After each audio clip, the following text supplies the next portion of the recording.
आज की समकालीन राजनीति में कांग्रेस और विपक्ष का एक ही काम है और वो है मोदी विरोध। कांग्रेस के लोग मोदी सरकार और पीएम मोदी को काम के नाम पर तो नहीं घेर पा रहे हैं, तो वो सरकार के हर फैसले के खिलाफ भ्रामक प्रचार कर जनता को अपने पाले में करने की कोशिश करते हैं। 2014 में जब से मोदी सरकार बनी है तब से लेकर अब तक कांग्रेस और राहुल गांधी ने सरकार के लगभग हर बड़े फैसले का विरोध किया है, लेकिन फिर भी उनकी दाल नहीं गल रही है। चुनाव दर चुनाव बीजेपी की जीत हो रही है और कांग्रेस की करारी हार। राहुल गांधी के लाख कोशिशों के बाद भी कांग्रेस की हार ही हो रही है, जिसके बाद वो वोट चोरी को लेकर आरोप लगा रहे हैं।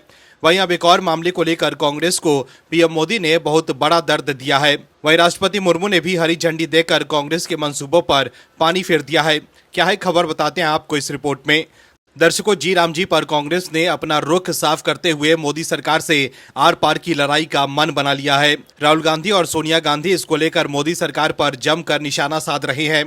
वही सियासी चाल चलते हुए एक संसदीय समिति के प्रमुख कांग्रेस के एक सांसद ने 29 दिसंबर को एक बैठक बुलाई है।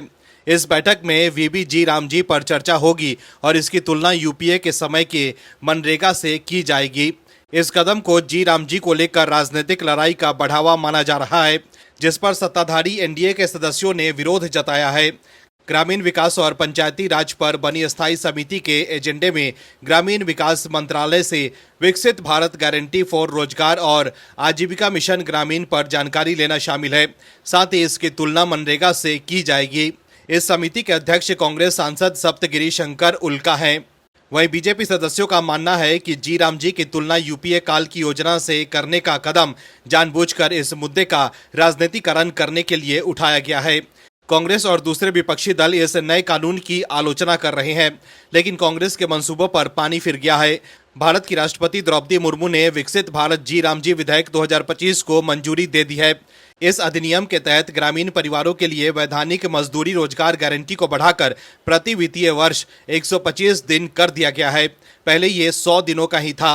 ये बिल सशक्तिकरण, समावेशी विकास पहलों के समन्वय और व्यापक स्तर पर विवरण को बढ़ावा देता है, जिससे एक समृद्ध, लचीले और आत्मनिर्भर ग्रामीण भारत की नींव मजबूत होती है। विकसित भारत जी राम जी 2025 चले आ रहे मनरेगा कानून की जगह लेगा। सरकार ने इसे लेकर कहा है कि पिछले 2 दशकों में ग्रामीण भारत की आर्थिक स्थिति, डिजिटलीकरण और कनेक्टिविटी में भारी बदलाव आया है। ऐसे में पुराने ढांचे में सुधार के बजाय एक नया वैकल्पिक ढांचा जरूरी था।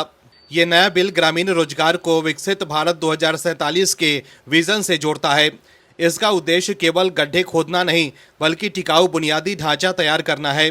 दर्शकों, राहुल गांधी और सोनिया गांधी समेत विपक्ष के तमाम नेता इस नए कानून का विरोध कर रहे हैं, लेकिन विकसित भारत जी राम जी से मजदूरों को जबरदस्त फायदा होने वाला है। पहले जहां मनरेगा के तहत 100 दिनों के काम की गारंटी मिलती थी, वहीं अब 125 दिनों का रोजगार मिलेगा। वहीं किसानों को भी बड़ा लाभ होगा। इसके तहत राज्यों को यह अधिकार दिया गया है कि वो बुआई और कटाई के मौसम को ध्यान में रखते हुए साल में 60 दिन तक कार्य रोकने की अवधि तय कर सकेंगे। इससे खेती के पीक सीजन में किसानों को मजदूरों की कमी नहीं होगी। मजदूरों को भी फायदा होगा कि वे खेती के मौसम में खेतों पर काम कर अतिरिक्त आय अर्जित कर सकेंगे और बाकी समय विकसित भारत जी राम जी के तहत रोजगार पा सकेंगे। इससे दोनों वर्गों की आय में संतुलन बनेगा। केंद्र सरकार के मुताबिक विकसित भारत जी राम जी बिल के द्वारा मनरेगा की ढांचागत कमियों को दूर किया जाएगा। इसके तहत होने वाले सभी कार्यों को विकसित भारत राष्ट्रीय ग्रामीण इंफ्रास्ट्रक्चर स्टैक में शामिल किया जाएगा, जिससे गांव में होने वाले विकास कार्य एक राष्ट्रीय फ्रेमवर्क के तहत संचालित होंगे। इससे टिकाऊ और दीर्घकालिक परिसंपत्तियों का निर्माण सुनिश्चित किया जाएगा। दर्शकों, इस नए कानून की वजह से अब गरीबों को 100 की जगह 125 दिन का रोजगार मिलेगा, लेकिन फिर भी राहुल गांधी और विपक्ष के लोग इसे गरीब विरोधी बता रहे हैं। Bureau report, OMH news. आप दर्शकों से विनम्र निवेदन है कि चैनल को सब्सक्राइब जरूर करें।